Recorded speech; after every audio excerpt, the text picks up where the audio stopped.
Hi guys, welcome back to my YouTube channel and first of all I am really sorry कि बहुत दिनों से आपसे मुलाकात नहीं हो पाई। अब मैं बहुत फ्रीक्वेंटली वीडियोस नहीं डाल पा रही हूँ, काफ़ी दिनों से मेरे एग्जाम्स चल रहे थे। So here I am again for you, again with you. तो आज मैं बात करूँगी उन बच्चों से जिनको लग रहा है कि नीट का एग्ज़ाम उतना अच्छा हमारा नहीं गया है और क्या हमें ड्रॉप लेना चाहिए, और साथ ही अगर आपने सोच लिया है ड्रॉप लेने का तो क्या ऐसे गोल्डन टिप्स हैं, क्या ऐसे गोल्डन पॉइंट्स हैं जो आपको दिमाग में रखने हैं अगर आप ड्रॉप लेने वाले हैं तो। और वो शायद आपको एक ड्रॉपर ही बता सकता है। तो मैं खुद एक ड्रॉपर रही हूं और मैंने अपना स्कोर 463 से 647 तक इंप्रूव किया था एक साल के अंदर।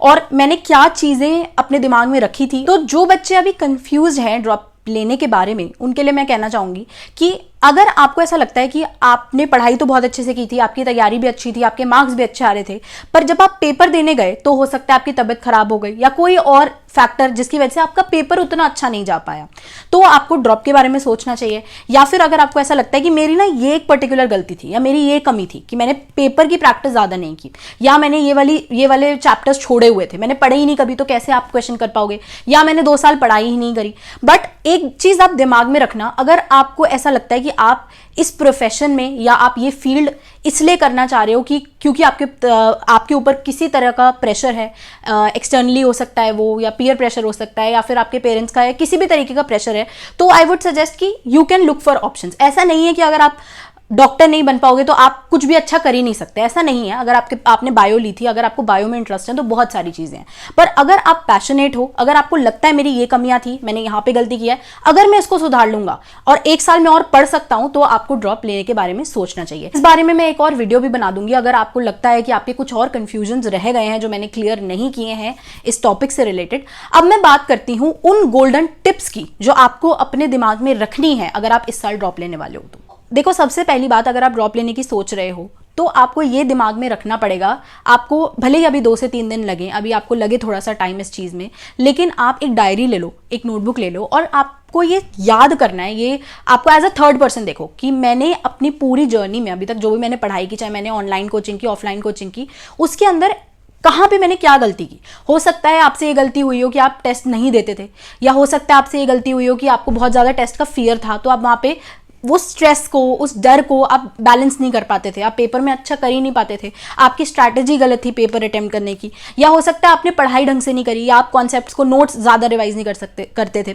तो ये सारी आपको चीज़ें दिमाग में रखनी है और ये कहीं पे लिख लो आप कि मेरी ये गलतियाँ थी, और अगर आप ये गलतियों पे काम करते हो तो आपका इतना स्कोर बढ़ता जाएगा। And trust me, this works. अगर आप अभी सोचोगे कि यार मुझे तो AIR 1 लानी है अगले साल, और अभी पढ़ने बैठ गए, सोचा नहीं कि मेरी क्या गलती थी, पढ़ाई तो तुमने पिछले 2 साल में भी की होगी, पर अब तुम क्या अलग करोगे जिसकी वजह से तुम्हारा सिलेक्शन हो, अब क्या अलग करोगे जिसकी वजह से तुम्हारा स्कोर इतना ज्यादा इंप्रूव हो, तो तुम्हें कुछ अलग करना पड़ेगा। अलग करने का मतलब है कि जो तुमसे गलती हुई है उसको पहले आइडेंटिफाई तो करो, तभी तो उसको इंप्रूव करोगे।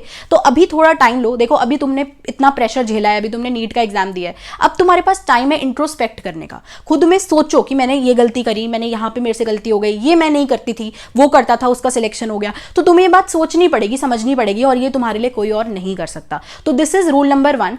आपको आपकी गलतियों को पहले आइडेंटिफाई करना जरूरी है, तभी तो आप उनको इंप्रूव करेंगे। दूसरी बात, देखो, मुझे किसी ने एक बहुत अच्छी बात बताई थी जब मैंने ड्रॉप लिया था, वो ये है कि तुमने जिस तरीके से 2 साल पढ़ा है, अगर तुम उसी तरीके से 1 साल और पढ़ लोगी तो क्या चेंज लाओगी। तुम्हें कुछ ना कुछ ऐसा देखना पड़ेगा कि हो सकता है तुम्हारे कोई पढ़ने के तरीके में ही गड़बड़ हो। तुम पढ़ाई करती हो, तुमने बोला मैंने 2 साल पढ़ा लेकिन मेरा सिलेक्शन नहीं हो पाया, मेरे नंबर कम आए, तो हो सकता है ना कि मेरा पढ़ाई करने का तरीका ही गलत हो, या मैं पढ़ती ही गलत हूँ। तो मैं तुम्हें अपना एग्जाम्पल देती हूँ। मैं खुद MBBS कर रही हूँ और काफ़ी ज़्यादा डिफिकल्ट सब्जेक्ट्स होते हैं, बहुत सारी चीज़ें याद करनी होती हैं। तो उसके लिए हम लोग भी सोचते हैं कि यार कुछ ऐसी टेक्निक हो जिससे हम ज़्यादा टाइम तक याद कर पाएंगे, हम तो बार बार भूल रहे हैं वही चीज़। तो उसके लिए, जैसे मैं खुद भी अभी कर रही हूँ, ऐसे आपने सुना भी होगा एक्टिव रिकॉल।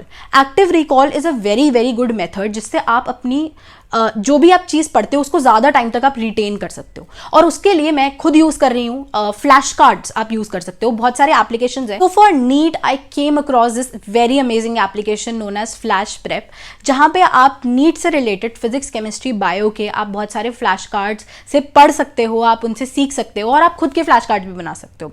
साथ में बहुत ही कूल फीचर्स हैं इसके, जैसे कि आपको प्रैक्टिस पेपर्स फ्री मिलेंगे, मॉक टेस्ट फ्री मिलेंगे, DPPs इनफैक्ट आपको फ्री मिलेंगी, या आप previous year question questions flash card की फॉर्म में प्रैक्टिस कर सकते हैं, अपनी प्रोग्रेस ट्रैक कर सकते हैं। आपको पूरा अपना एक्टिविटी लॉग दिखेगा, आपने कितने घंटे कौन से क्वेश्चन सॉल्व किए, कितने क्वेश्चन सॉल्व किए। और सबसे अमेजिंग फीचर कि आप खुद के फ्लैश कार्ड्स तो बना ही सकते हैं और अपने फ्रेंड्स को चैलेंज भी कर सकते हैं।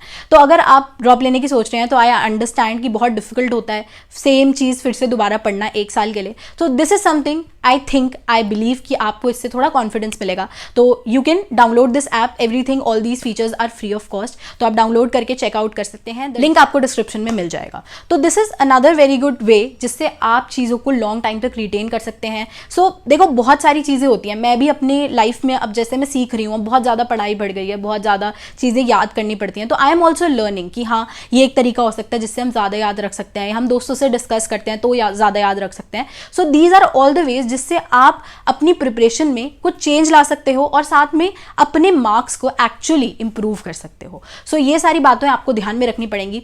तीसरी इंपॉर्टेंट बात जो मैं आपसे करना चाहूंगी वो ये है कि stop comparing yourself to others.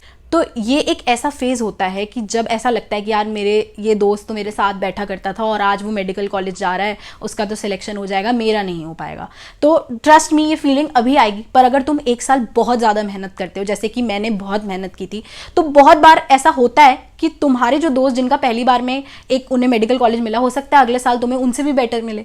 तो कभी ये मत सोचना कि यार उसका तो हो गया और मेरा नहीं हुआ। ये फीलिंग होती है कि यार वो तो अपनी पिक्चर्स डाल रहे हैं, वो तो अब कॉलेज जाएंगे। तो मैंने तो बेसिकली ये किया था कि मैंने तो सोशल मीडिया बंद कर दिया था उस टाइम पे। मैं इंस्टाग्राम वगैरह नहीं यूज़ करती थी। और जितना इस सब चीज़ों से तुम दूर रह सको रहो। और नहीं तो आई वुड से मेरे जो दोस्त थे जिनका सिलेक्शन हो गया था और मेरा नहीं हुआ था, उन्होंने मुझे बहुत सपोर्ट किया। मैं उनसे हेल्प लेती थी कि यार तूने ये चीज़ कैसे की थी, तूने यहाँ पे क्या किया था। Instead of getting jealous, instead of saying कि यार इसका हो गया मेरा नहीं हुआ, उनसे हेल्प ली, उनसे जाना कि यार तुझे क्या लगता है मेरे से क्या गलती हुई, मेरे क्यों कम नंबर आए। तो आप ऐसे मत सोचो कि यार उसका हो गया और मैं उससे अब जेलस हो रहा हूँ या मुझे बड़ा बुरा लग रहा है, बल्कि आप उनसे हेल्प लो। और आई एम श्योर कि तुम्हारा जो भी ऐसा दोस्त होगा जिसका सिलेक्शन हुआ है वो तुम्हारी हेल्प भी जरूर करेगा। So stop comparing yourself. हो सकता है तुमसे कोई गलती हुई हो और नेक्स्ट ईयर तुम्हें बहुत अच्छा मेडिकल कॉलेज मिलने वाला हो। So the fourth thing you have to remember is please please please confidence lose मत करना। अगर तुमने सोच लिया है, मन बना लिया है ड्रॉप लेने का, तो बस there is no turning back. अब तुम्हें पूरी मेहनत करनी है। ऐसा नहीं है कि तुम्हारा एक बार खराब चला गया तो अगले साल भी खराब जाएगा, बट प्लीज़ बी कंसिस्टेंट। ऐसा नहीं होना चाहिए कि यार तुमने पहले दिन तो बड़ा जोश दिखाया जैसे पिछले साल पिछली बार दिखाया था, अब तुम्हारा जोश फिर से डिप डाउन कर गया, अब तुम्हें लग रहा है नहीं यार छोड़ो। वो नहीं होना चाहिए। इस बार जो जोश होना चाहिए वो एंड तक तुम्हारा वैसे ही रहना चाहिए। एंड मैं एक बात हमेशा कहती हूँ कि तुम अगर मेरे से कोई पूछे कि कोई ऐसी बात बता दो जिसकी वजह से किसी भी बच्चे का नीट में सिलेक्शन हो सकता है, तो वो एक बात होती है consistency. Consistency is the key. मैं हमेशा ये बात बोलती हूँ, अगर तुम कंसिस्टेंट हो, तुम्हें टीचर ने पढ़ाया, आज तुम गए क्लास, तुम्हारी 6 घंटे की क्लास थी, तुमने उस चीज़ जो टीचर ने पढ़ाई थी उसी दिन रिवाइज कर ली, उसके क्वेश्चन कर लिए और ये तुमने कंटिन्यू किया अगले 1 साल के लिए, तुम्हारा सिलेक्शन कोई नहीं रोक सकता। It is as simple as that. Trust me, it is as simple as that. पर बहुत सारे बच्चे, मैक्सिमम बच्चे क्या करते हैं, यही छोटी सी बात नहीं कर पाते, सिंपल सी चीज नहीं कर पाते। और तुम्हें बस ये सिंपल सी चीज फॉलो करनी है। एक सोर्स को फॉलो करो, एक पर्टिकुलर बुक को फॉलो करो, एक कोचिंग को या एक टीचर को फॉलो करो और उसको अच्छे से फॉलो करो, उसको कंसिस्टेंटली फॉलो करो and no one can stop you from your selection. So all the best everyone. कोई और प्रॉब्लम हो, कोई और इशू हो, तुम्हें लगता हो कि इसके बारे में आपको बात करनी चाहिए या आप इसके ऊपर वीडियो बनाओ, तो you can drop in comments. आप बता सकते हैं कि हाँ ये वाले टॉपिक पे आप बात कर सकते हो। मैं जरूर उस टॉपिक पे बात करने की कोशिश करूंगी, उस प्रॉब्लम को सॉल्व करने की कोशिश करूंगी। सी यू गाइस, पढ़ते रहो, मेहनत करते रहो, stay happy, stay healthy and study smart.